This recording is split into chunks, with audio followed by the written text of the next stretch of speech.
The following is a production of the League of Southeastern Credit Unions and Affiliates.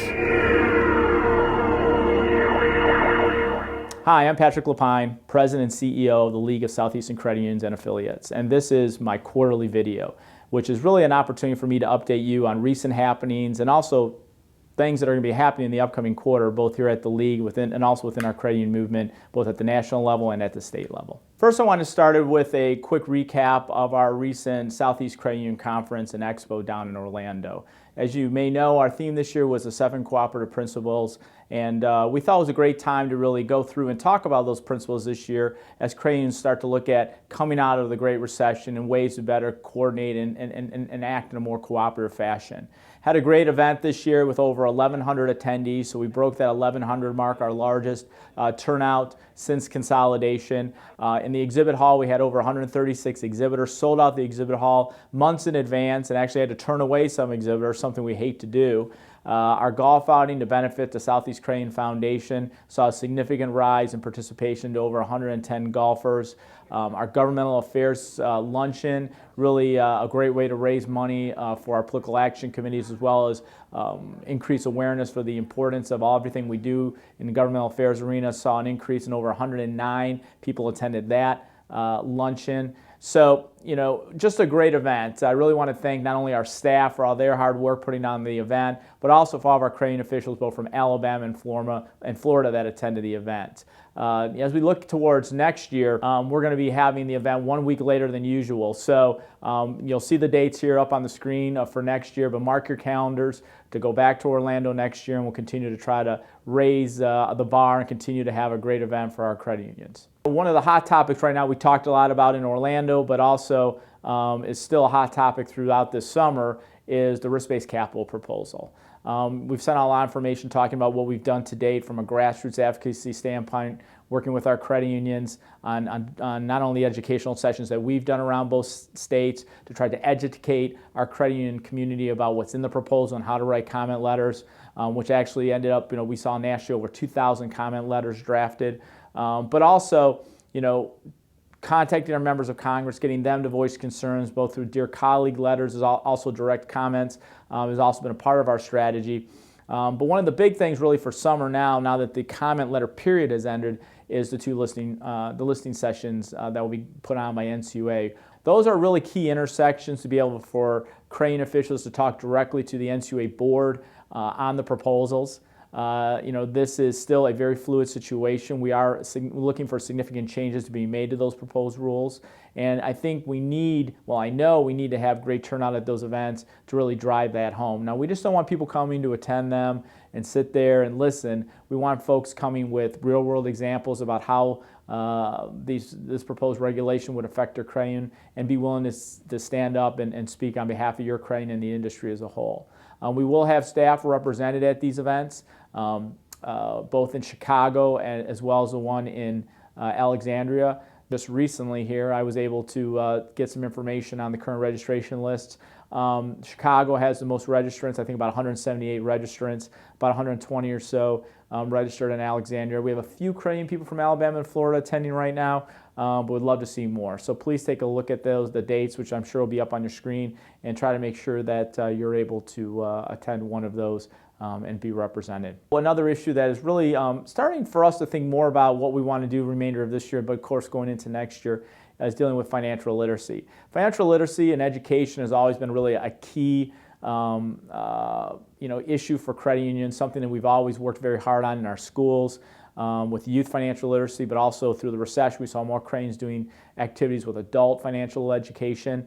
Recent statistics came out that showed that Alabama led the nation when it comes to overall worst when it comes to financial literacy. And that, of course, is a great concern to us, and looking for ways we continue to promote the importance of financial literacy. So this last legislative session earlier this year here in Tallahassee, we actually had legislation that we were promoting that would actually make financial literacy part of the high school graduation requirement, a half a credit to graduate. We weren't able to get that passed, but we feel very confident that there's a lot of momentum going into the next session to try to get that passed and signed by the governor, and something we'll be working very hard at.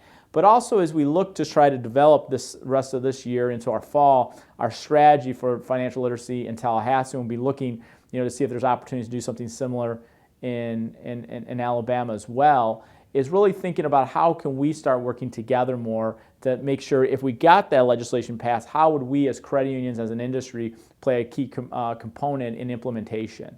So helping to train the trainers in the schools, providing model curriculum. So that's something we'll be working on, and we're going to need credit unions' assistance on both these issues, both on helping to pass legislation, and helping to educate our lawmakers on the importance of it, but also on how we implement it. So that's something to think more about, and hopefully you're doing something already with your credit union in your local community, with your schools, and have those relationships with the appropriate people at the school district level. But that's something that we'll be hearing more from us as we go on, because we think this is a great issue for us to promote. It promotes something that's very important, which is educating our youth on key financial issues, before they graduate from high school and get out in the real world.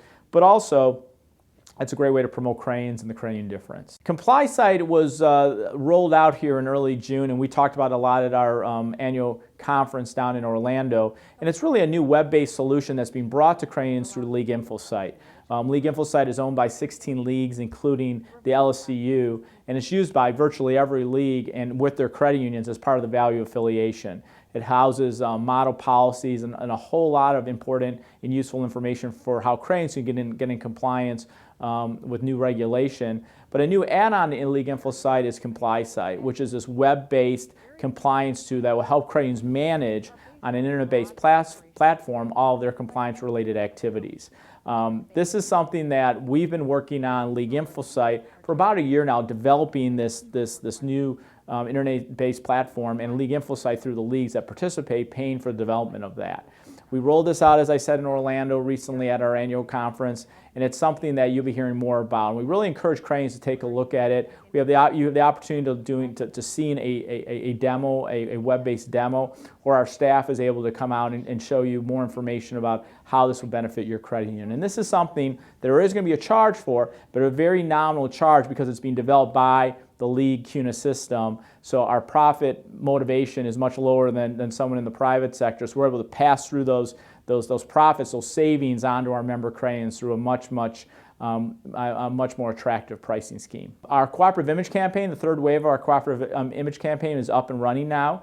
It'll be running through July with a lot of real emphasis on social media and online media.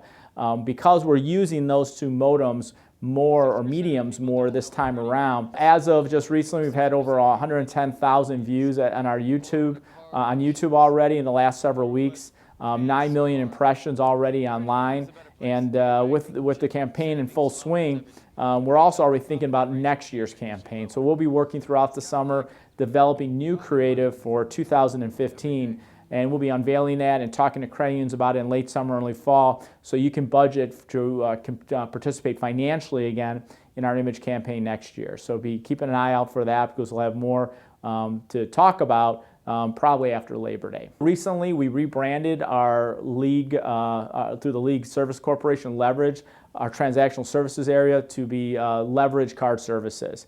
And really, our Leverage Card Services area houses card products for credit unions such as Debit, Credit, Cardholder recovery, gift cards, plus a new consulting service. We're very excited about this rebranding and how we're able to provide a whole suite of solutions in the transactional world for our credit unions. As part of this rebranding, we also recently were able to bring on a new Director of Transactional Services, Zach King, who came to us from Redstone Federal Credit Union up in Huntsville. So we're excited about where we're going with our card services program. So if it's something that you are looking at maybe putting on an RFP on, or your current contract with another provider is coming up for renewal, please give us a call. You can contact Zach King in our Birmingham office to hear more about what we can offer you through the Leverage Card Services program. Also coming up, a few different educational events on the horizon as we go into the rest of summer. Our Philosophy and Action Workshop is July 16th and 17th in Orlando.